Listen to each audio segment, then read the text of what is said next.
sillies, what's up? It's me again. I have a new setup. I think this is a little bit better. Honestly, I think it's a little better. Sorry, I have had a cold for the past like 2 weeks. I'm kind of like at the very end of it, but I've wanted to record for so long that I'm kind of just like whatever. So if I sound like shit or if I sniffle, I'm sorry. I'm so sorry. Like when I'm watching YouTuber and their voice is nasally, I'm like, can we like get this guy a tissue or something? I hope I don't sound too nasally. I think most of it's gone. Also, I'm gonna be real with you guys. I'm trying to use a teleprompter. I don't have an actual teleprompter. I'm just using my iPad. But the previous video was kind of insane. And this probably will be anyways, but I'm trying to keep the rambling to a minimum by using a teleprompter with the script so I don't say anymore, but it's unfortunately that's still happening. So if I'm like looking right there, I'm sorry. I'm looking at the teleprompter and I'm reading. So I'm sorry. I know it's so cringe, but like bear with me. I'm so new to this. Anyways, today's video is about Simon Petrikov, or the Ice King.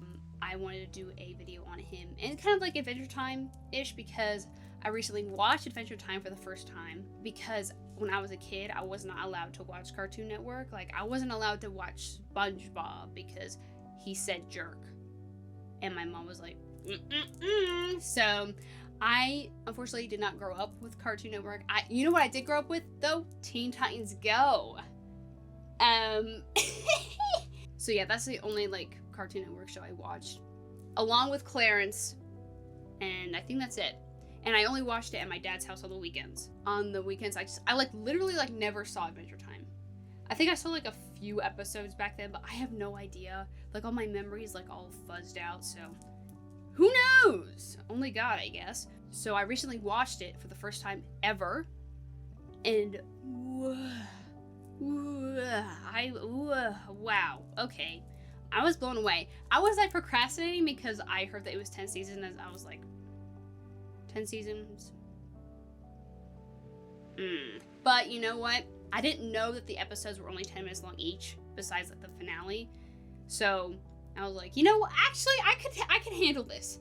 I also at the beginning used a like thing that had like all the important, like lore important episodes. I followed that until like season, I don't even know, and then I kind of just stopped because I was tired of looking at the list and going through the episodes, and also just because the filler entertained me anyways. I still haven't watched the filler episodes that I missed because I think I'll cry if I do, because I cried so hard in the finale. It was insane. It was, man. That show is something special. It's something truly special. And I'm just like, man, oh man. Anyways, and the reason why I want to make this video is that, and also because FIonna and Cake just ended, and it focuses a lot around Simon. So I was watching it and I was like, man, I want to do a character analysis of him. So that's what I'm gonna do. That's what I'm gonna do. Yeah. So a little disclaimer, I'm gonna like be talking a lot about some Adventure Time episodes. So if you've already seen them, if you already know like the lore,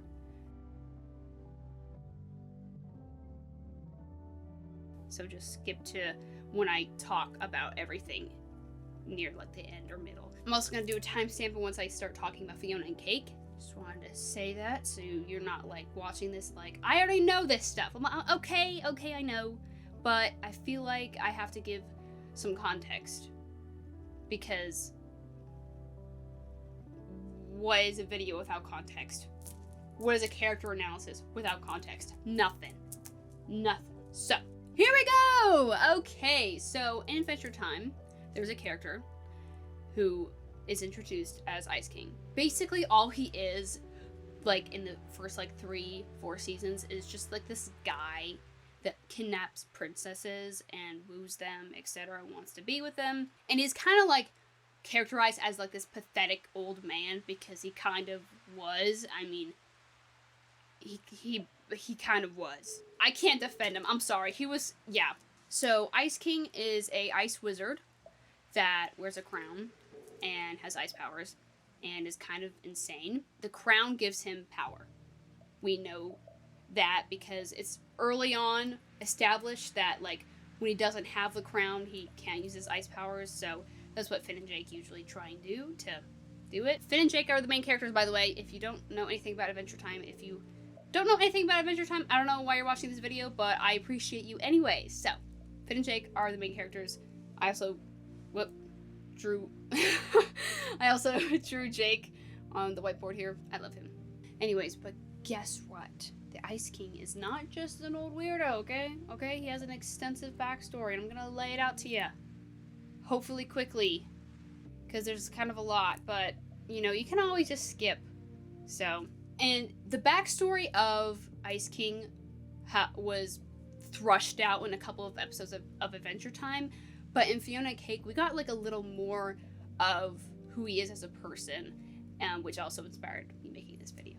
Okay, so the first episode that we ever see, like, stuff with Ice King and his backstory was in the episode Holly Jolly Secrets, and where Finn and Jake find a bunch of secret tapes. You know, they open them up and they're like, what's in here? And they are playing it in BMO, and they see that they're tapes of the Ice King, like video diaries kind of. Immediately they're like, oh my gosh, we're gonna find an evil secret. We're gonna find something that will help us, you know, defeat him or stop him from getting the princesses, etc. So they're like watching all of them, and like basically all of them are just like pathetic ramblings of this old man, or like him playing the drums or him talking to Gunter or something. And while they're doing this, Ice King finds out about the tapes because they put out a poster like, whoa, like tape viewing night, like secret tape viewing night. And he sees it and he's like, well, he actually goes there. And he doesn't realize it's the secret tapes until he's like finally realizes. And then, so Ice King eventually bursts in trying to stop them, but Finn urges BMO to put the last of the tapes in, saying that he has to have some evil secrets. And if there is, it's probably on the last tape. And this episode was a real turning point to the character of Ice King, as it's revealed that he was once a regular human. A regular human named Simon Petrikov. He explains that he's been studying to be an antiquarian of ancient artifacts, and that he bought the crown from an old dock worker. And we also get our first mention of Betty. He says that Betty is his fiance. And he puts on the crown in front of her just for laughs, and he says that he hears voices, he sees visions, and then he knocks the crown off because he realizes that it was the crown. And he says that Betty had looked at him with such disapproval and contempt that he wonders like what he said, because he doesn't remember. He says that he never saw Betty again after that, and we'll figure out why later. And then in the next tape, we see his physical body changing. He says he can hear the voices and he can see the visions even when the crown is not on his body or on his head. He also says that his body temperature is lowering very dramatically, and the voices tell him the secrets of the ice and snow, tells him that the frost will protect him, etc. And he also says that he's very terrified. In the next fast forward clip we get, here his hair has turned to white, and he now wears the crown instead of just having it beside him. And the buildings outside are even more covered in frost and snow. And he says that he doesn't know what to do because his mind is changing, that he just doesn't know what to do at this point. He then heeds a warning to people, just saying that if he hurts people, that he's sorry, and he's basically begging for forgiveness, and because he knows that he's losing control, and he knows that he'll probably hurt people in the future. Fast forwarding again, he continues urging someone to take care of him till he can figure out the labyrinth in his brain. It's like, wow. And he says, maybe then, my Betty, maybe you will love me again, my princess, etc. Talking about how Betty. And he breaks down in tears. And that's the last tape, the last fast forward. We see Finn and Jake again with Ice King behind them because Ice King busts in. And at this point, they're all sitting down watching it. Ice King is like, oh my gosh, you guys now know my terrible secret. I used to wear glasses. So obviously he doesn't understand the situation, doesn't remember or anything. He watched himself lose himself, but he still doesn't understand. Finn and Jake express sympathy and they give the tapes back. At this point, they look at him differently because they now know his past of being Simon Petrikov. The next episode that gave us a big look on his past is the episode I Remember You. In this episode, Ice King is cosplaying as Marceline and singing a parody of a song that she wrote earlier in the show. He is like, oh my gosh, Marceline's such a amazing music artist. Like, I should ask her to help me write songs to get ladies, you know? And so he is looking at books for advice on lyrics, and it says ladies like guys with heartbreaking backstories. And he's like, oh, well, I've got a tragic backstory, I think. And then he's like, I can't remember. So he's aware, kind of. He's aware, kind of, but not. So it's So obviously he doesn't remember or recall anything about his past, but he knows it's tragic. He goes to his past room, he calls, to find emotional lyrics. And while he's in there, he finds his scrapbook kind of diary thing. And he's like, wow, they're still wet with tears. And he's like, wow, there's a bunch of emotion in these. I'll use these for lyrical inspiration. And he stashes all the pages that he ripped out from it into his beard, because why not? So he gathers up all his musical instruments, and he's on his way to Marceline's house, and Finn and Jake see him on the way, and they're like, oh, he's up to trouble. Let's tail him. So they do. When Ice King arrives at Marceline's place, Marceline says and expresses that she told him to stay away from her. But Ice King begs her to help him write a song. And he then tries to desperately set up all of his instruments to prove himself, and then he gets all tangled up in the chord, and he's helpless, and and then he is humming. It's pathetic. And then Marceline is watching this, and you can see the anger dissipate into sympathy, because he's just this old man that just wants help. And so at this point, Finn and Jake bust in, and they're like, Ice King! And they're like, oh my gosh, Marceline, you got him, because he's all tied up, even though Marceline didn't do anything. And then as they're bringing Ice King out of there, Marceline's like, no, it's okay, he can stay, we're writing a song together. And Ice King is like, yippee! So they start playing, and as Ice King is dripping his super schley song for Princess Bubblegum, he starts the tone changes, and he starts talking about how he wants someone to tell him what's wrong with him, how he's lonely, how he just wants anybody. And Marceline tells him to stop acting crazy, because he's crying, and he's using his ice powers and destroying the ceiling. And Marceline tackles him because he's destroying her house, and then he pushes her off, and he immediately apologizes and is like, I'm so sorry I pushed you. Then he runs to the kitchen, goes on top of her fridge, and is like, I'll just stay out of your way, I'm so sorry that I pushed you. So Marceline's like, dude, what the hell's going on? So she starts singing, and I'm gonna read it from the teleprompter, so I'm sorry.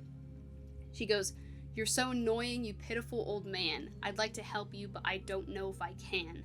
I thought you were nuts, but you're really, really, really nuts. Every time I move, eventually you find me and start hanging around. Just another lame excuse to see me. Man, it's getting me down.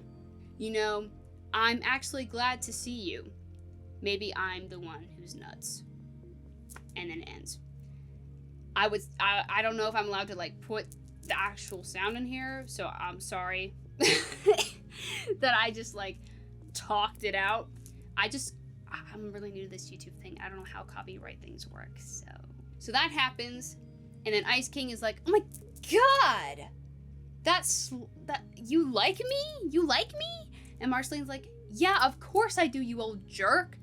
And then Ice King is obviously confused, and he's like, how about one of these? Offering a hug. And Marceline's like, and so she hugs him, and then he tries to kiss her, because he thought that Marceline thought and then Marceline's like, ugh! And pushes him away because she doesn't want to kiss him for reasons. She's like, oh, you really don't remember? You don't remember me? Why do you even come see me if you don't remember me? You don't even know who you are. Then Ice King's like, I'm a lyricist, that's what I am. And then he pulls all of his diary lyric inspiration out of his beard. Then Marceline's like, what the hell is going on? And then she sees a newspaper clipping of Simon, a picture of Simon. She's like, look, this is you before the Mushroom War. And then he's like, what? And then she sees another thing on the ground, which is a Polaroid of her when she was 7. And she's like, look, like, you took this picture of me. And he's like, what? She's looking and she realizes there's lyrics on the back. And she's like, reading them. And then Simon is like, ugh. And then Simon is like, let's, like, whoa, did I write those lyrics? Like, let's make them into a song. So he's playing, and then Marceline's like, okay, so she starts singing it. And, roll the tape, editing Olivia. Unfortunately, I cannot do this song justice and play it. And when I tried to sing it, it just sounded like poop. So I'm just gonna say the lyrics. I'm really sorry, but I encourage you to go find the song yourself on Spotify. I'll link down the song in Apple Music, Spotify, and just YouTube as well. It's a very good song. Anyways, so it goes, Marceline, is it just you and me in the wreckage of the world? That must be so confusing for a little girl. And I know you're going to need me here with you, but I'm losing myself and I'm afraid you're going to lose me too. This magic keeps me alive, but it's making me crazy, and I need to save you, but who's going to save me? Please forgive me for whatever I do when I don't remember you. Marceline, I can feel myself slipping away. I can't remember what it made me say, but I remember that I saw you frown. I swear it wasn't me, it was the crown. This magic keeps me alive, but it's making me crazy, and I need to save you, but who's going to save me? Please forgive me for whatever I do when I don't remember you. And that is the end of the song. Again, I'm sorry that I had to speak it very awkwardly, but it is what it is. As they're playing the song, like, midway through, like, whoa, I wrote that? Hot stuff. And Marceline's like, you really don't remember? Look. And then he starts singing it, but he just still doesn't remember. But, like, a very intimate moment for Marceline, because she's reading these lyrics that past Simon basically wrote to her. And it's like, oh, I can't. It's so, oh man, it makes me ill. It makes me ill with, I don't know, sadness? I don't know. So, anyways, while the song is playing, we get a little flashback at the end of the episode. Not flashback, but showing, like, Simon and Marcy kind of meeting, like, and talking, and he gives her a stuffed animal to help her crying, and, oh, I can't. We got a little bit of info on Ice King's past, and we got some of Marceline's past. We know that they are very much connected. The next episode that we get a lot on Simon's backstory and Marceline's backstory is a episode called Simon and Marcy. Crazy. It starts with Finn and Jake and Ice King and Marceline playing basketball, and Finn and Jake kind of, like, ask about what is it with Marceline and Ice King, like, what their backstory is, I guess. And Marceline's like, okay, I'll tell a story. And they do. And it's kind of like a flashback kind of thing where we see the story as it goes. And we see Simon back then with Marceline after the Mushroom War, kind of like post-apocalyptic. They're trying to find food. As they're trying to find food, they come across a dead rat, and, you know, Simon is, like, trying to keep it cheery. He makes a joke about how it could be a new buddy or whatever. And then as they're going, they find a VHS tape, and they're like, oh, do you want to watch a movie? They are just looking at the VHS tape, and then he goes, I like the books better, making Marcy laugh. So, like, during this entire flashback, he keeps things cheery for her, and I'm just like, oh, he cares so much about her, man. Anyways, as they're searching for food, they hear a rustling in the forest, and Simon immediately is, like, weary because they're in a post-apocalyptic world, okay? And he reaches for the crown to protect Marcy, and Marceline is like, no, don't do it. Like, please don't put on the crown, like, you'll go crazy again. Like, I don't like it when that happens. It's very scary, etc. But Simon persists and is like, I have to protect you. So he puts it on, and then the thing comes out, and it's just a deer. And so Simon just ices the deer, I guess, freezes the deer. And then he's going nuts, so Marceline is like, oh gosh, I have to do something. So she rolls up a snowball and throws it, knocks the crown off Simon's head. It's scary for her because even though the crown isn't on its head anymore, the effects last a little bit longer. Like, it's still happening. And it's scary as hell, man. Oh my god. I can't. It's so sad. Well, now they have food because the deer. So we cut to when they're at a campfire. And Simon puts on a little show for Marceline to entertain her, and as she's laughing, she starts coughing, and Simon realizes that she has a low fever. So he's like, you have to rest, like, save your energy. And then the next day he's like, I have to get soup for her. So they're trying to go to the soup store, but he doesn't want her walking the whole way, so bro puts her on a swivel chair and just pushes her around. It's so cute. Anyways, so they get there and the door's locked, so he throws a swivel chair through the window, and immediately he's like, vandalism is wrong, Marceline. And she's like, okay. As they're searching for soup, though, Marceline sees on the, like, security mirror thing that there is a monster on the other side of the aisle. A, like, slime monster? I mean, I don't know. The wiki calls them slime monsters, so I'm just gonna call them slime monsters. They see a slime monster, and immediately Simon's like, oh, fuck. But Marceline is like, don't wear the crown. Like, you promise not to wear the crown anymore. It gets closer, it gets closer, and Marceline thinks that he's gonna put on the crown because he's, like, reaching for it, but instead he just bonks it on the head with the crown and then runs for it, which is so real, so slay.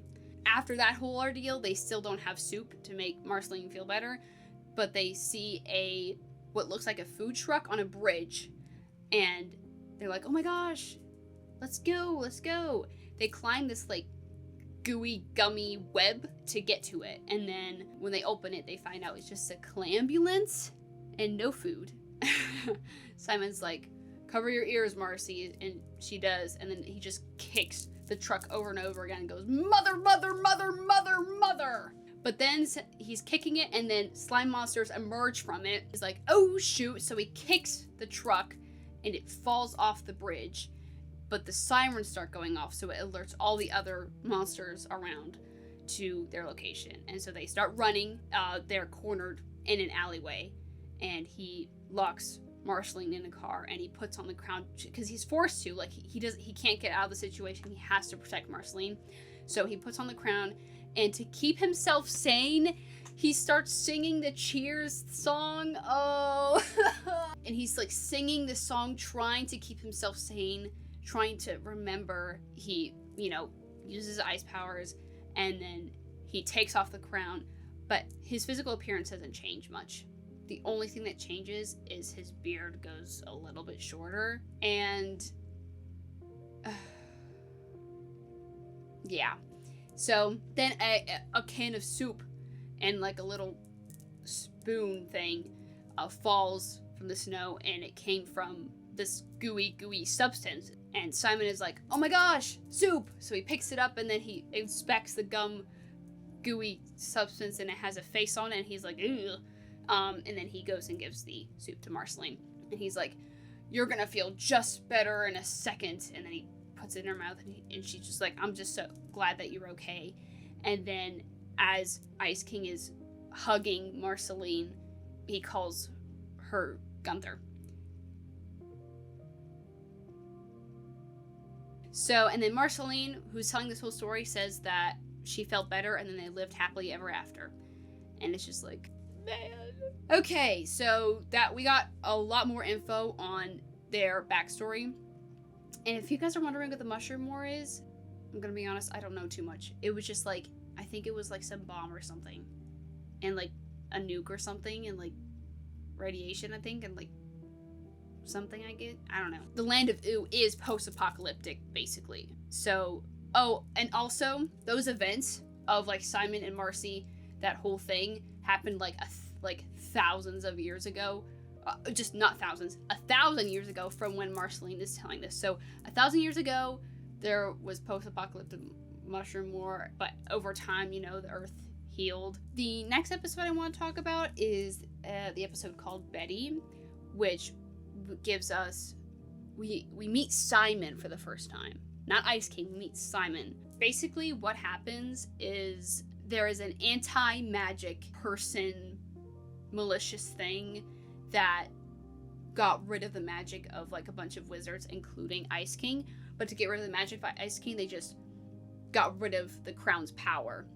So he reverted back to Simon, and Simon's like, what the hell's going on? And then he goes out, he runs out, and then he sees himself in a puddle, and he's like, I think I'm just crazy. Like, I think I've reached a insane point. Like, I'm so insane that I think I'm normal again. But then he looks at the puddle and he sees his reflection. He's like, or maybe I'm just normal again. Then he punches Ash in the face and then steals his magic carpet. And then urgently goes to the castle, his ice castle. And he goes to his past room where all of his like past stuff is. And he's like, moves a bunch of stuff for an opening. And he sees all of his research.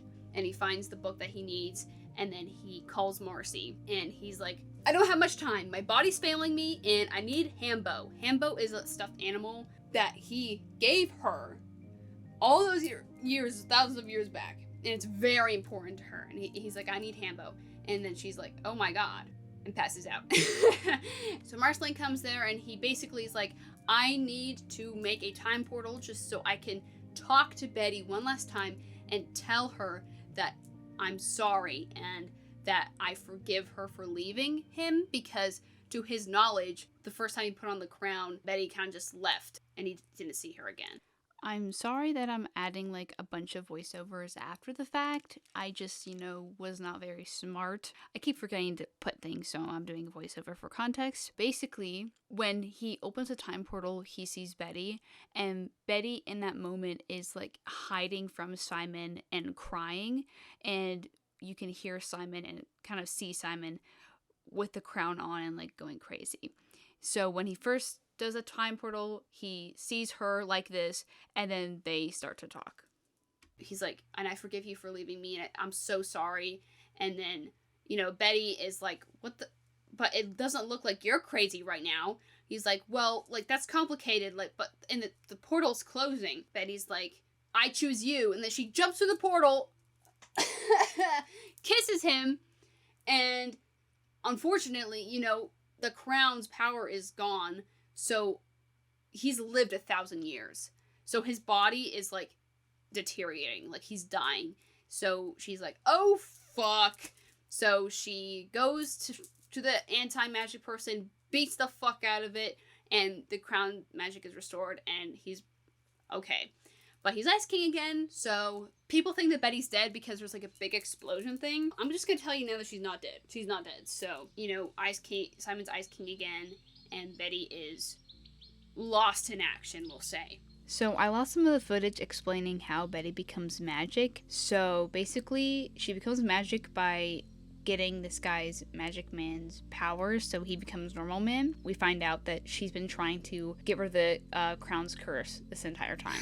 Oh god, this video's getting fucking long. It's already been 37 minutes and I'm not even to the analysis part.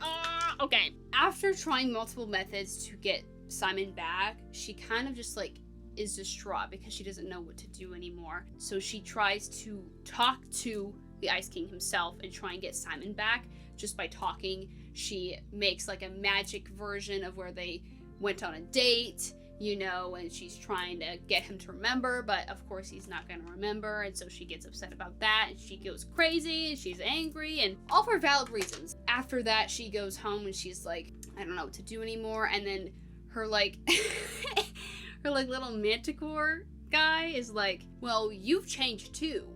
I mean, she has. Like, she's lost some of her sanity. I mean, she's not the same Betty as she was, and Simon isn't the same Simon as he was. So he's like, how about you guys try to learn about each other again and try and have a relationship now? And so she's like, okay. So she goes, and they are actually kind of happy. Like, Like, actually, like, she makes a bunch of birds flying, they're all having a good time, but then another villain barges in and freezes her and turns her into a magic battery, which results in the arc of the Land of Oo being split into elementals, and it's kind of crazy. But okay, so that happens, but during that, Finn and Jake and Ice King get Betty unfrozen, and Betty's like, I can help you guys, I just need some jewels for the Enchiridion to stop all this from happening. And so they are doing this, they get it, they give it to her, then she betrays them because she was actually going to use it to make a time portal to go back in time to make Simon not put on the crown.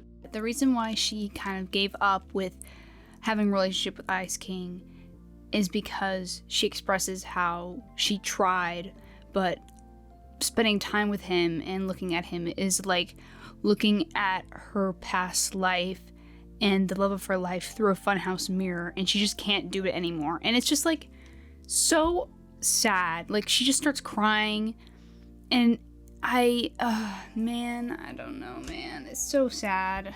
While she's doing this, Ice King intervenes, and instead she's transported to Mars, and where we learn later that she was doing, that Normal Man was making her do rehabilitation by filling an entire hole with sand grain by grain. I don't know. But the reason why we know that is Finn and Jermaine, which is Jake's brother, go to Mars to figure out what's going on because they can't find Jake. They have to go through like this time thing to figure out where Jake is. And while that's happening, Betty is with them helping, and Betty sees past Betty before she met Simon, and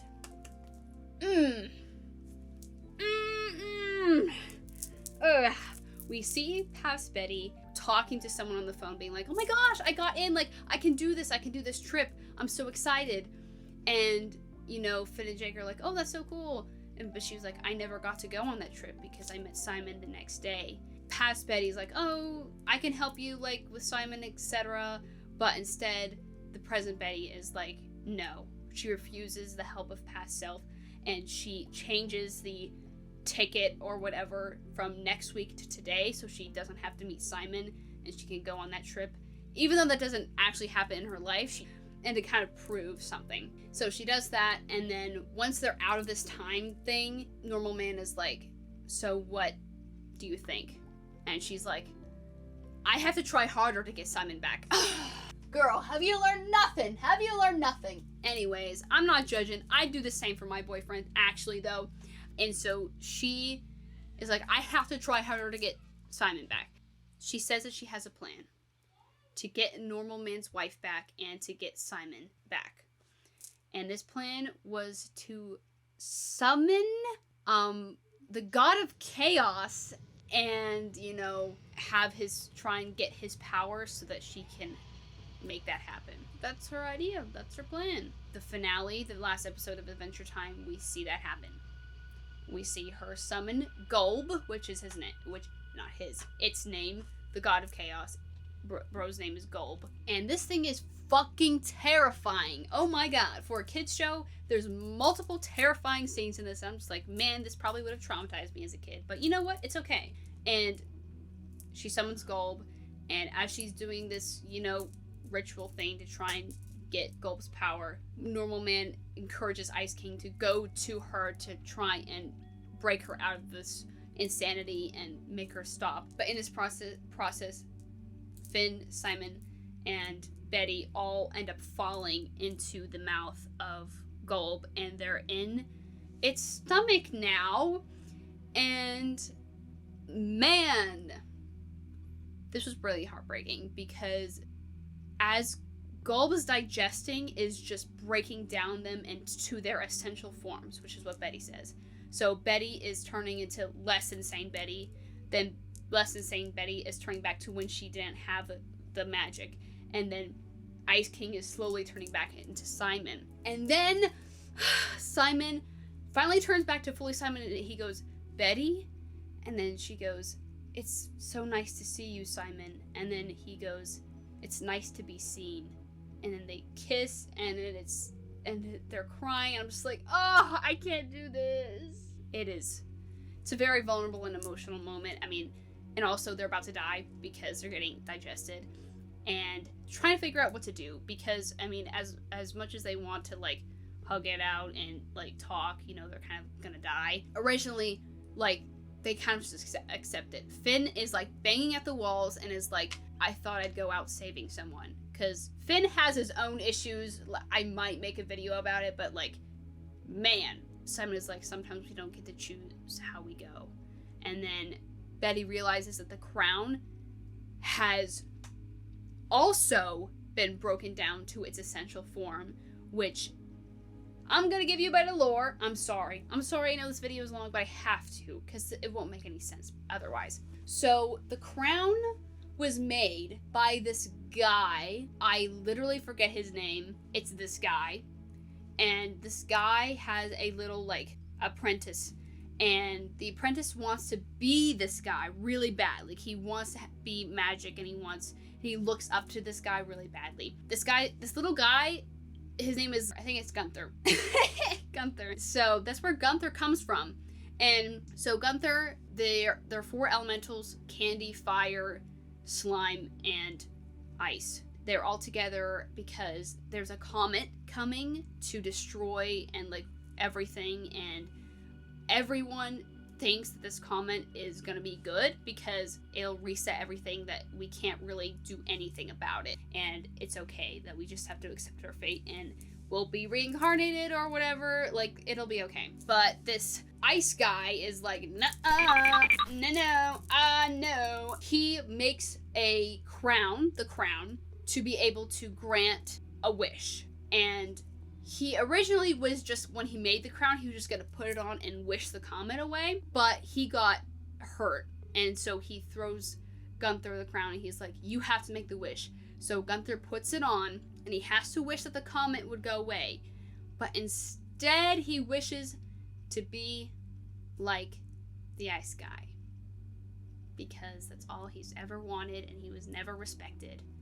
So the crown had only one wish, and basically that wish is now like programmed into that crown forever. So anyone who now wears that crown will be like that Ice King, Ice Guy. So which is why Simon turns into Ice Guy when he puts on the crown, no matter like what happens. But now the crown has been broken down to its first form, where it can now make another wish. And Betty's like, oh my gosh, I can save you guys.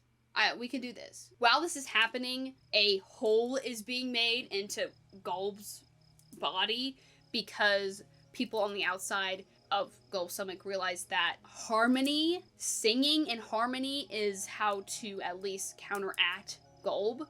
And it's like so emotional, because they're all singing, and it's so emotional, and they're singing into the stomach so they can make this hole for them to come out of. And then Simon's like, oh my god, we're saved. And then Betty's like, no, you guys go, I have to do something. And then they say goodbye. As Betty is being slowly digested, Betty is like, I want Gulp to disappear. I want Gulp to not exist. But it's not working. Gulp is too powerful. So she makes one last wish with her single freaking second of life. She says, I wish for the power to keep Simon safe. And then craziness, okay? Basically, Betty fuses with Gulb. Gulb's physical body turns more humanoid-like. You can see Betty's eyes on the top. She basically forms and fuses with the god of fucking chaos and basically sends Gulb away. And when Simon realizes this, he's immediately on the floor. He's like fucking crying his eyes out. And he's like, Betty, no, my princess. And he's so upset. But he's not Ice King. The crown is kind of spit out. One of Ice King's penguins puts on the crown, and he wishes to be like Ice King. And he becomes Ice Thing. But it's okay, because it was just a penguin.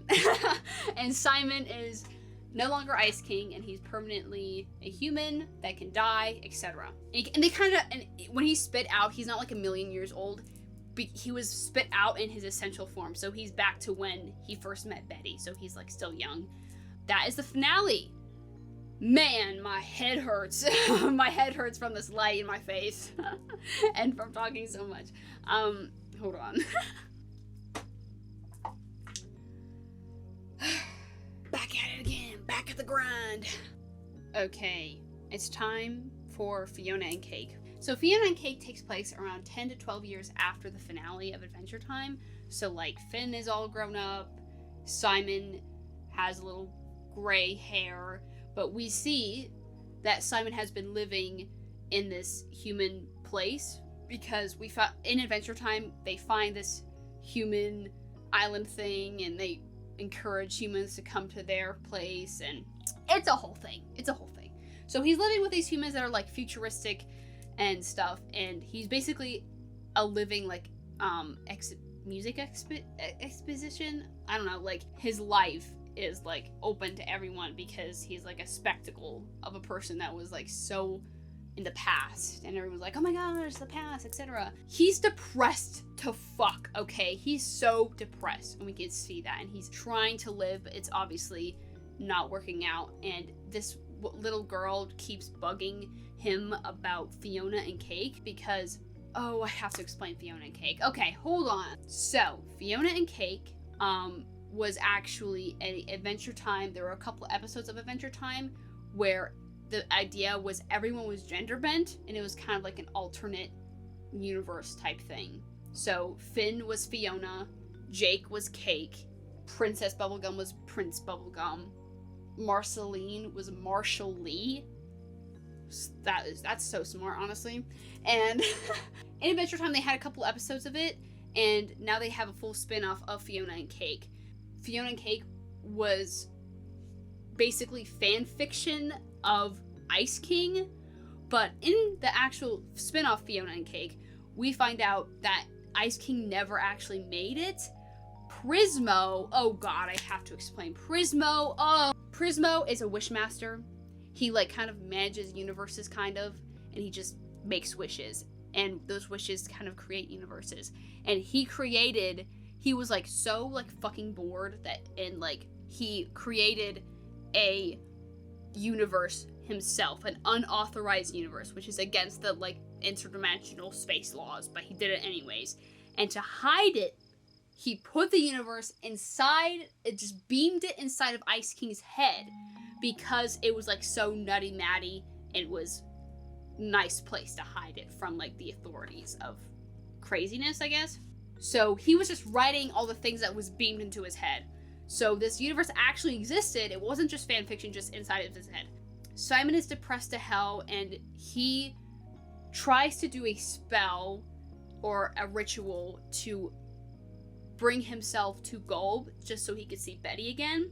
And he's using like this duck as a magic battery. It's a whole thing.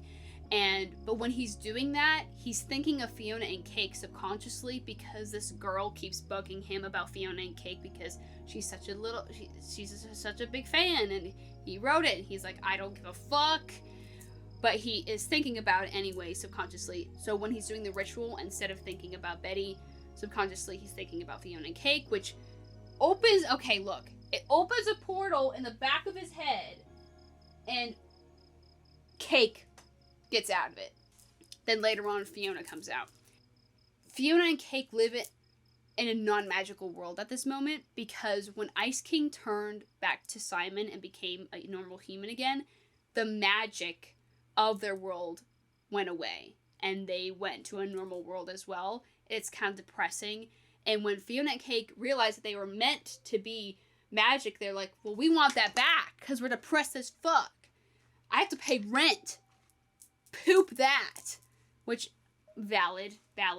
So Simon is like, I have to become Ice King again so you guys can have a magical universe, and so the universe doesn't die. Because if Simon is human and he's not immortal, he'll eventually die one day, meaning their universe will die, which is bad. So Simon's like, I have to become Ice King again. Like, this is the only thing I can think of for it to work out. And while this is happening, there's a villain chasing them because they're crossovers, they're anomaly, etc. And so this thing is chasing them. And they're going to different universes to find find pieces of the crown to make the crown, or to find a copy of the crown so that he can put it on and become Ice King again. And while this is happening, Simon gives a bit of a backstory on him and Betty.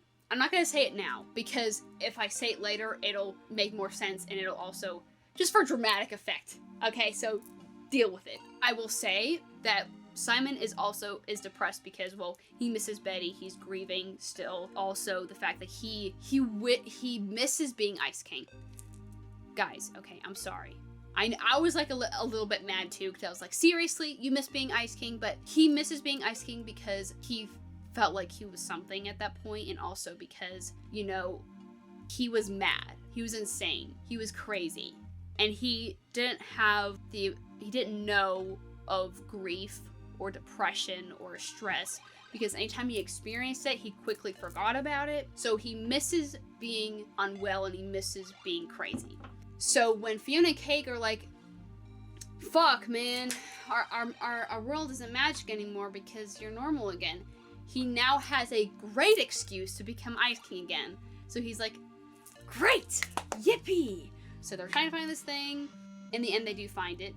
I find a copy of it, and then he finds the Lich, which is a powerful magical thing in one of their universes, and he just uses him as a magic battery to do the ritual again to put Fionna and Cake back in his head.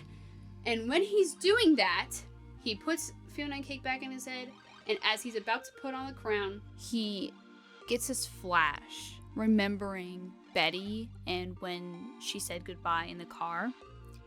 And you see this flash of her going, goodbye, Simon. And then he gets like electrocuted with magic from the Lich. And then a portal opens up beneath him that is obviously a portal to Gulp. He opens a portal to Gulp now. Doing that ritual, now he opens a portal to Gulp. He gets transported there. The Lich is there, and he's like praying to Gulp and explaining why he did all his evil doings, that all the reason why he's been devoting his like entire like life, I guess, to this was so he could get the attention of Gulp, so he could be a vessel for Gulp in the physical realm. And Gulp doesn't give a fucking shit, okay?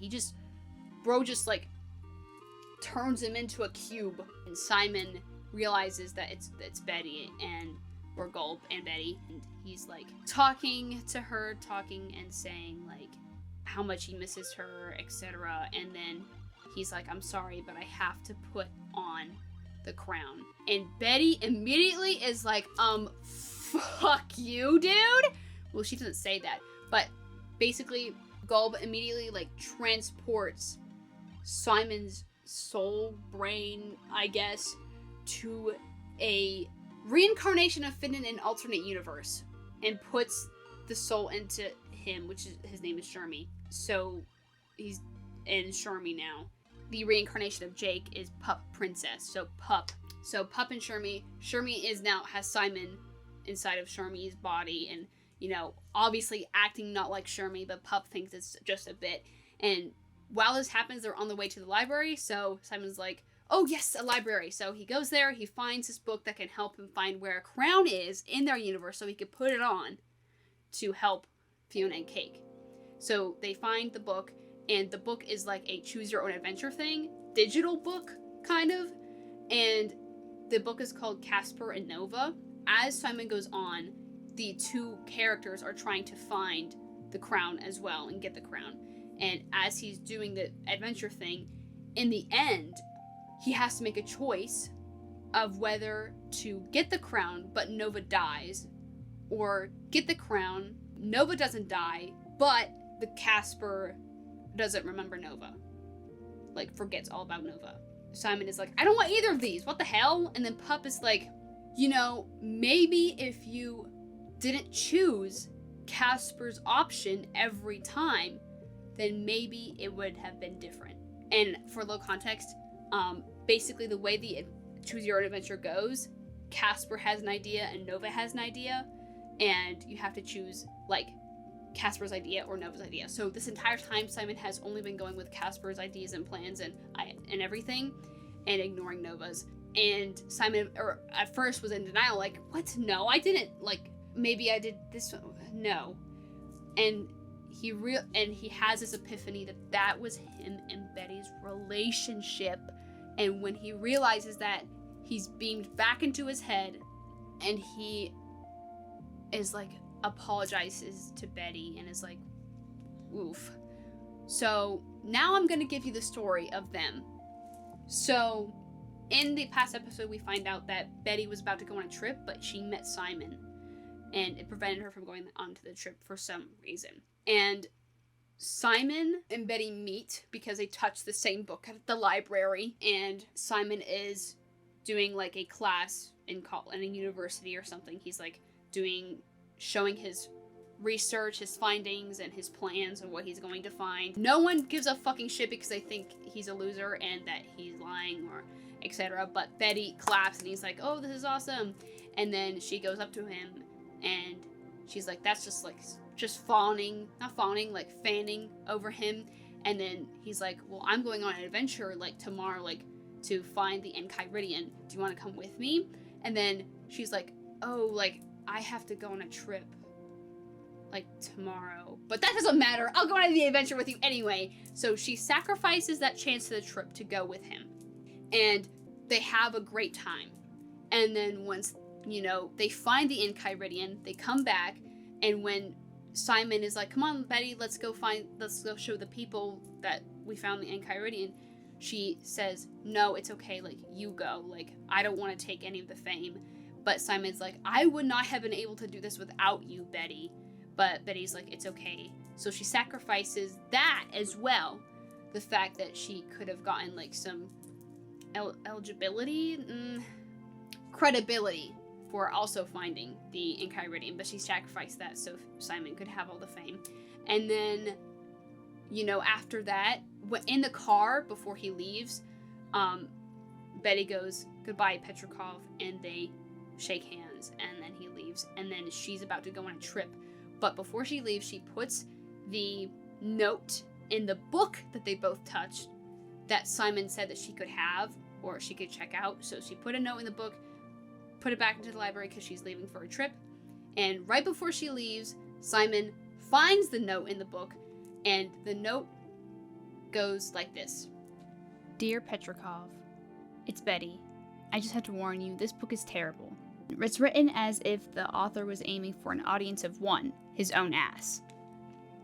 Actually, what I really want to say is, I've admired your research for years, but during our expedition, I came to admire you as a person too. You're not only brilliant and dedicated, but you're charming and fun and kind-hearted. I've been replaying every moment we shared together, and I think we had something special. I'll go do my own things, but I kind of wish I could be by your side all the time and travel the world together. Love, Betty. Okay, so he reads this note and he's just trying to find her, trying to catch her before she leaves. He goes to her apartment, but the roommate says, don't you dare let her miss that bus. And then he goes to the bus. He sees Betty waiting at the bus stop, and he's like, Betty! And then she's like, Simon? And then he's like, I found your letter. And then she goes, and he goes, you should think more about where you put letters and what you put in them. And Betty is immediately like very hurt by this. Like, so she's like, oh, it's okay. Like, it was stupid. I'm sorry. And then she says goodbye because the bus is here. But then Simon's like, wait. So he grabs her arm. He's like, your letter was beautiful and I want you by my side. Then he hugs her. Yeah. And she didn't go on the trip, guys. She didn't go on the trip. When he's telling this story to Fionna interrupts and she's like, oh, you went on the bus with her? Like, you traveled with her? And he goes, no, why would I? And like, he's confused. He never thought about that. And let's count the sacrifices that she made. First, she sacrificed her like chance to go on that trip in the first place. Then she sacrificed her credibility on fighting the Enchiridion as well. Then she sacrificed her last chance to go on that trip and do the things that she wanted and the things that she planned for in her life because of Simon. And it's like, damn, you never really thought about me. It's okay. It's okay. I'm not saying Simon's an asshole. I'm not saying that he's like the worst person ever, but flaws. Human flaws. That's all. So that's a little context to their relationship. And I think that Betty was very dependent on Simon, and which is why she sacrificed like a lot. And then don't even get me started on the later sacrifices. She sacrificed her sanity. She sacrificed her life. She could have like lived in the past and, you know, figured it out, but instead she sacrificed going to Simon. She sacrificed so much to get Simon back to his original self, and ended up sacrificing again her life to be with Gulp and keep him safe. And then he goes to her and is like, I'm gonna put the crown back on. Tee-hee. Guys, if I was Betty, I think, oh my god, I'd be so mad. I'd be so mad. And I think probably she was, because she was like, bitch, I'm gonna send your fucking brain to another fucking person, and I'm gonna give you a book to read, to learn. Like, damn. Anyways, in the end, he doesn't become Ice King because while this is all happening, Fionna and Cake realize that they don't want their world to be magic anymore, and Simon gives the universe to Fionna, and the universe becomes authorized. It becomes part of the other universes, so they can't do anything, or the evil guy can't ruin their world or anything. Simon goes back to where he was, and he gets help. You see him talking to a therapist, and he's a bit more at ease now. And when Gulp sent Simon away, or Betty, we see the humanoid form transform back to before Betty fused with Gulp. So Betty's like gone. Genuinely out of existence. And you know what, guys? I think the reason why she turned into Gulp when she said, I wish for the power to protect Simon, is because if she wasn't Gulp and she didn't have the power to send his brain somewhere to learn about what to do, that he would have turned into Ice King and he would not have been safe anymore. So the only way to keep him safe was to turn into Gulp, and like that foreshadowing, magnifique. Anyways, I'm finally done talking about the shows and like what happens in the plot, and now it's time for the Simon analysis, guys. I'm like an hour and 12 minutes into recording. Okay, let's do this. Okay, let's go. I'm gonna try and keep this as non-rambly as possible, but I'm a ramble person, so I'm sorry. And I'm sorry I talk really fast. I have ADHD. Anyways, there are multiple things that I want to say about Simon. Numero uno. I'm sorry. That was such a white person thing to do. I'm sorry. Number one. I think when the crown like makes him lose his memories, I think when it comes to emotions, they were still there. Because it's, you can't like erase emotions. I mean, what I'm trying to say is, as Ice King, he was kidnapping princesses, trying to find someone. His heart felt heavy with the need to have someone, but he didn't know that it was what he was really searching for was Betty, because he forgot Betty.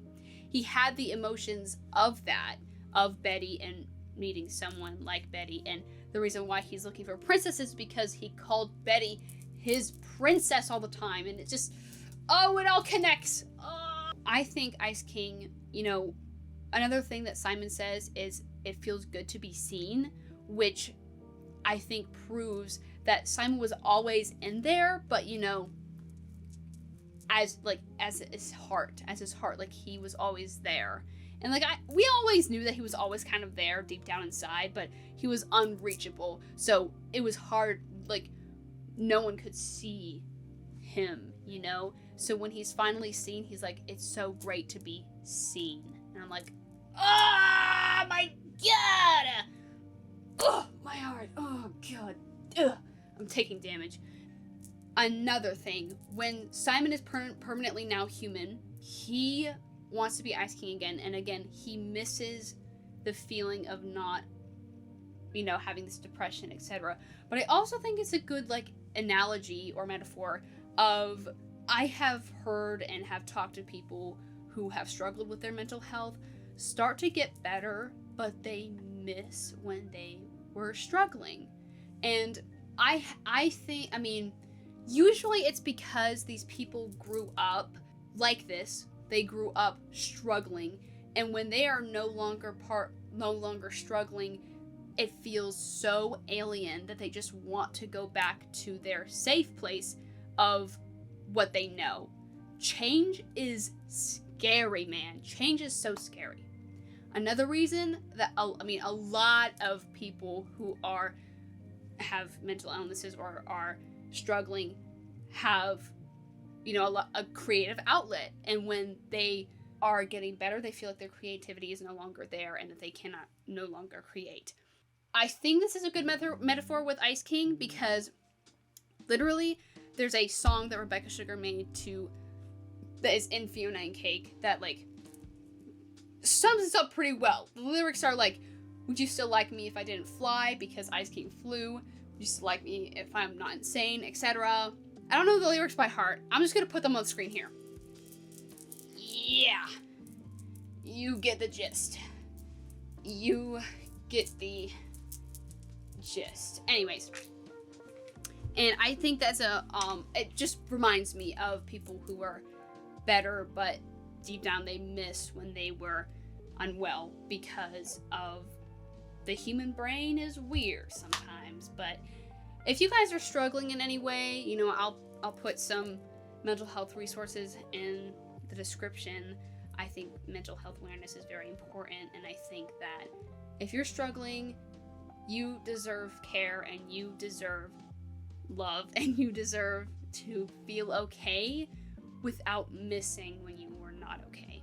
Because when you're okay, you're missing feeling unwell. It's so hard. It's really hard. So if you're feeling that way, I am very sorry, and I wish I could help directly. But links in the description. And anyways, another reason why Simon is so goddamn depressed is he is completely disconnected to the world around him. The land of Oo is alien to him. He's been living there for 10 years, but he cannot connect. He is completely different. He is the odd one out, and he cannot connect to anyone, which is very, very lonely, and it's upsetting.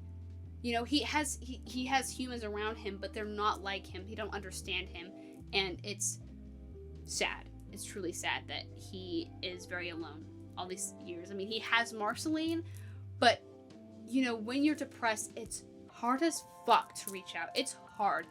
We see him try, but Marceline is busy getting a tattoo, and she's can't hear very well, and when he tries to open up, she's like, "What? I can't hear you." And he's like, "No, it's okay." It's hard to reach out, and he tries, but it's hard. Genuinely though, I think the only person that he has is Marceline. There's Finn, but Finn is going through his own struggles in Fionna and Cake, and we can tell because Jake is past, and we can see that he definitely still struggles, because when Simon is struggling, he offers to help him by distracting him and going on an adventure, which we know from a spin-off of Adventure Time Distant Lands that he tells Jake in the afterlife that the only reason he was living was for Jake, and this entire life all he's been doing is distracting himself with adventures and killing things, etc., just to make time go faster for his natural death so he can see Jake again. So Finn is already experiencing his own freaking problems, and it doesn't really help Simon because Simon isn't made for adventuring, and he just gets hurt, and it's this didn't do shit. I'm sorry, Finn. I'm sorry. I love you, but you didn't help. I'm sorry. Look, two mentally ill besties. It's hard. You're both drowning. What are you supposed to do? And I want to dwell on Simon and Betty's relationship again, because I'm gonna be a little personal here about my own love life and how I relate to this relationship dynamic. If you don't want like any sappiness or like personal things, like skip to this timestamp. Okay. So I have a boyfriend of almost 4 years, and we fell in love like 14 years old, so we're like growing while in love. And I myself have issues with dependency. I depend on him a crazy amount, and when I think of Simon and Betty, I really relate to Betty, because if I could sacrifice everything just so I could be with him, with my boyfriend Zach, I would. And right now, we're both like thinking of college because we're both seniors and we're trying to figure this out. And he's a fucking genius. So he's like he has prestigious schools under his belt that he's planning to go to, but they're like 6 hours away and 3 hours away, etc. And because I'm so dependent on him, that's scary. It's scary to think about. And I personally struggle with letting that happen, because if he is 6 hours away, all I'd want is to sacrifice the things that I want to do to go be with him, because I want to be an art therapist, and I there's really good programs near me, but if he doesn't decide to go to those schools, then I might sacrifice that opportunity to be and pursue what I love. I mean, I could always look at those schools. I mean, I could probably go to those schools, but they're prestigious ass schools and they're so goddamn expensive, and I am not smart. I barely have any grades because I'm unschooled. So it's basically impossible for me to get into a prestigious school like that. And so it's like, I would even consider not even going to school and instead just working retail and like working 3 jobs so I can afford an apartment near him. Like, I would sacrifice my mental health, my stability of where I'm living now, and I'd sacrifice all this just to be with him. So I really relate to Betty. I really do. And it's just, man. And my boyfriend is not like Simon, thankfully, where he's like, you have to follow me wherever I go, or he is enforcing this. I also feel a little bit like Simon, because I definitely struggle because of the dependency. I just want him to stay near me. I'm like, can you please go to a school like 45 minutes away or something? Please don't go to like fucking 6 hours away. But I'm trying not to be controlling, and I'm trying to work on it myself. But I very much relate to this relationship, and I just want everyone to know, I've seen some things on social media, that Betty and Simon's relationship is not toxic. It is flawed. Every relationship there are things that people need to work on, because like when 2 strangers like meet, they each have their own problems they both have to figure out together to make it work. So when shit like this is gonna happen, they aren't toxic. Betty is not being abused. Simon is not an abuser. Simon isn't like manipulating or anything like that. It was just genuine human flaw and how they reacted to each other, how they made their decisions, etc. So you don't have to be sad about like Simon and Betty. You don't have to think they're a terrible couple, because they're a great couple. They just have their flaws, and it really didn't work out because of also magic and other things. Okay, I think I'm done talking about Simon and Betty. Guys, I'm so sorry. I forgot to add one thing. So when Simon gets out of his, mind of Shermie, him and I guess Betty talk kind of, and I'm just gonna play the scene. I'm sorry, I'm just gonna play the scene.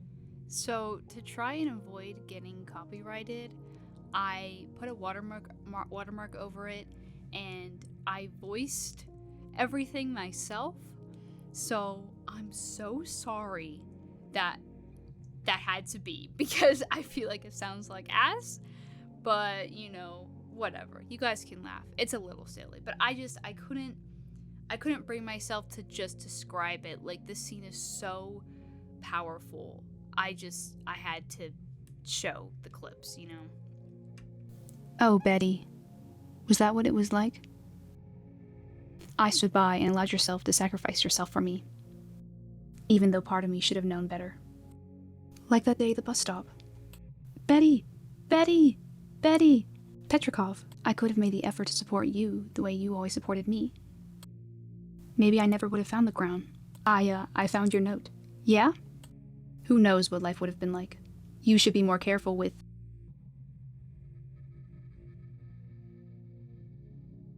You know what? The Enchiridion can wait. Let's go check out some petroglyphs. Really? You'd do that for me? Oh, Petrikov.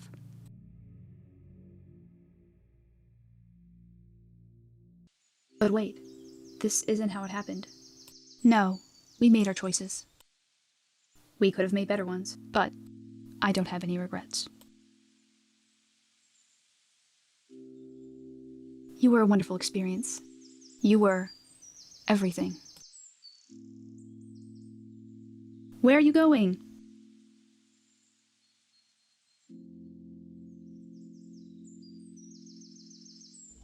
Okay, so in the scene, you know, basically saying goodbye and letting Betty go on that trip, and he's like undoing like what he did, kind of. And the fact that Betty saying you were a wonderful experience, and then Simon saying you were everything. I can't. I can't. I can't. God, that is... Ow. Saying goodbye. And also, I've seen people theorize that when Simon gets transported through the gold portal, he gets a flash of Betty saying goodbye, Simon. But that like memory he's referencing is not how it went, because in that car when she says goodbye, she says goodbye, Petrikov, and people think that that was a goodbye from Golb, from Betty, because from that magic thing. Like, they make me ill. I miss them. They're so, I can't. And also, when Simon finally gets back to the land of Boo, like where he, lives, when he wakes up, a blue butterfly lands on his face, and the markings resemble Betty's eyes. And it lands on his mouth. And blue butterflies symbolize acceptance. I'm just like, it was Betty's final last kiss. And also their glasses make up a butterfly, so that's also cool, I guess. Now, talking about Simon again, I want to talk about Simon and Marceline, because Simon's relationship with her is like so important in the story, because Simon took care of Marcy so well. He was her father figure. And he ended up abandoning her because his powers and himself, he did not trust himself, and he had to say goodbye. And Marceline was begging him to stay, and he was like, no, I have to protect you. And then she doesn't understand. She's like, but how can you protect me when you're gone? And he's like, I have to go, and abandons her, which is why she had a lot of heartbreak over it, which is why when Ice King was like, hey, help me write a song, she was very upset, and she expressed how she doesn't want him around her because it just brings up so many memories of her father figure that she doesn't have anymore. And she expressed how she moved like over 1,000 years. She's like moved a bunch of times, but somehow Ice King still finds her because like he's also immortal at this point. And it's like, and deep down, like Ice King cares for Marceline, really, really. And that's why I think Simon is also still in there, because Ice King still cares for Marceline, And it's like, it's tragic. Simon is such a tragic character, and there's like so much There's so much. And I'm gonna be honest, this is not even much of an analysis. It's like just my opinions on this character, what I think. And like, I don't know what really a character analysis would be. Like, I analyze like the things that he said. I analyze like things that he does, I guess. Honestly, I can't think of any more. I can't think of anything else to talk about. Hold on, I'm gonna look at my notes. Hold on. Okay, I found more. I found what I wanted to say. With Fionna and Cake, you know, Simon struggling with mental health is definitely something that was needed. Well, not needed, but it's very smart of the directors to delve into his character and his mental health because, I mean, all the people who watched the show as a kid are now like adults like me. Like, I just turned 18, and people who like were able to like watch it and understand it are probably in their 20s now, trying to figure out fucking life. And we all know that Gen Z's like mental health is rough. It's rough. We all grew up in a tough time, so our mental health is very scattered. I think it was smart for them to delve into the mental health of Simon because I'm guessing all of us can relate. And also, I know this like isn't like about Fionna and Cake and about Simon, but I have to talk about it.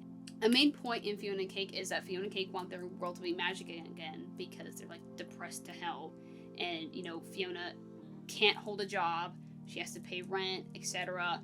And the theme song to like in the first episode of Fionna and Cake, there's like this song that is probably the most relatable thing I've ever heard in my fucking life. And I know that people in their 20s like learning what to do with their life and trying to figure their future out would relate as well. Like, they were very smart with it. I'm gonna put it in right here. Boom. And so when Fionna and Cake realized the world was meant to be magic, they're like, it's an escape of, you know, the things they have to do when they're normal. And I think this is very relatable because I find an analogy of when we're older, we want the magic back of when we were little kids. I know it might be like hard to find that connection, but I think the connection of Adventure Time, that like the adventurous time of like cartoons, etc., they want that in their life again, and which we want in our life again. We want to be like 11 watching Adventure Time again. Like, we want to like come home from school and we put on Cartoon Network and it's there and we're waiting for dinner to be ready, and it's like when all the homework we had to do was like 4 + 4. Like, seriously, we want that back, but we can't. And the fact that they have this Fionna and Cake who are, I mean, Fionna is an adult now. She has responsibilities and she wants the magic back, so she won't have those responsibilities anymore. Fionna and Cake, they realize they don't want the magic back because there's consequences. And when it comes to consequences of being a kid, I'd say we'd have to give up our independence, and we'd have to give up the fact that no one will take us seriously. And you know, there are pros and cons. And also the fact that when we think of our childhood, nostalgia literally affects it so badly. Because I did not have like the most wonderful childhood ever. I had, you know, a really hard time when I was a child, but nostalgia and our memory and what we're experiencing and feeling now warps our memories on what it was like and what it felt like. It's complex. It's a complex feeling, you know, and it's hard. And I feel like this show was definitely directed to an audience, and they hit it. And I think they were very smart with that. And I think all of it's a metaphor. I think all of it's an analogy, and I think I'm crazy, actually. I think all these red strings I have make no sense, and I'm just a guy in my room ranting to a camera, and for an hour and 32 minutes. Okay, oh boy. Okay, I think that's all I have to say about Simon. I think he's a very complex character that was very well written. And I hope this video wasn't too, like, crazy. I rambled. And I hope it does make sense. And I hope it's not, like, banging your head against a wall listening to me. And I hope that this setup works well because I like it. I like that you can see the billboard a bit better, and this lighting is a bit better. Sorry, like you can see like this weird mess over here. Like my room layout is kind of weird, but I hope you enjoy this video. My head hurts, man, and I hope this isn't too long once I edit it. It probably will be still very long, and if you guys like want me to talk about any other characters for Adventure Time or any character from like any media, you can suggest in the Google form in the description. Probably have a lot of opinions on all the things. I have so many opinions and I want to say about all of them, you know? Grr. I'm recording this on the 30th of September, so I hope I can get this out in like at least a week. Editing takes so much time. It takes so much time, especially with long videos like this, because I'm a one-man guy. I'm trying to think if there's anything else I want to say. Okay, I'm 18 now. I already said that, but happy belated birthday to me. I turned 18 September 19th. Feels weird. I re-dyed my hair because the dye I used was ass. I'm thinking of changing my YouTube channel name. I think it's unique, but I want people to be able to say it because, like, I say AA Mellow, but like, it's kind of, I don't know. I like it, but like, I don't know. If you guys think I should change it, then say. And also freaking like, comment, and subscribe. Like, comment, subscribe if you want to see more of this. And I very much appreciate comments. Like, my last video, you guys were commenting so much, and it actually, like, I was like, it made me so happy. It made me so happy. I really appreciate comments, and thank you guys for all of your support from last video. Like, oh my god, I didn't expect it to be that crazy. And, you know, I hope that the audio is better on this one because the technical difficulties of the last video was insane. I hope this is so much easier and that you guys can hear me better because, oh, it was pretty bad. It was bad. So, yeah. I'll see you guys next video. I don't know what the hell I'm gonna do. I will tell you guys I'm gonna do a video on the Magnus Archives. I hope that like some of you guys know what that is. It's kind of niche, but it's like the best horror podcast ever, and it's like one of my biggest special interests ever, and I have to make a video about it, man. So that's what I'm gonna do. I don't know when. I don't know if it's gonna be the next video or not. We'll see. We'll see how I feel. And I'll catch you guys later next video. Again, thank you for all your support in that last video. Comment down below, subscribe, and I'll see you. Bye.